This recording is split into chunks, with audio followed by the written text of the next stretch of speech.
Ġie inawgurat ġim ġdid f'San Vincenz de Paul li se jibda jintuża mill-ħaddiema tar-residenza kif ukoll mill-plejers tan-nursery tal-klabb tal-futbol Luqa St Andrews. Ġie firmat ukoll ftehim bejn it-tmexxija tar-residenza u l-klabb tal-futbol sabiex din il-faċilità tkun aċċessibbli wkoll għall plejers ta' Ħalluqa. Il-ġim bħalissa għandu kapaċità ta' 20 persuna u fl-ewwel fażi tiegħu se jitħaddem bħala proġett pilota. Huwa se jkun jista' jintuża mill-ħaddiema tar-residenza meta ma jkunux xogħol jew waqt il-break tagħhom.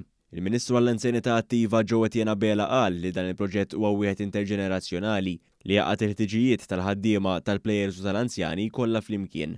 Huwa ħabbar li għandhom jibdew ukoll taħdidiet biex il-binja preżenti tiġi estiża u tinkorpora wkoll ġim rekreattiv li jkun aċċessibbli ħalli jintuża mill-anzjani tal-fuq minn 65 sena.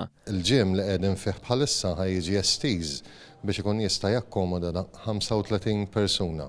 Din hija attività li torbot ma l-isforzi tal-management ta' San Vincenz de Paul biex kull ma jmur inżidu din l-attività sportiva sewa l-ħaddiema kif ukoll għar-residenti.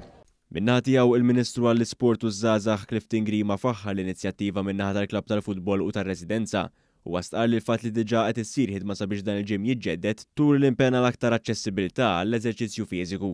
Permezz tagħha din naraw il-żgħażagħ tal-istess klabb tal-futbol li jgawdu mill-aspett sportiv, l-istess anzjani imma anke l-impjegati tal-istess faċilità.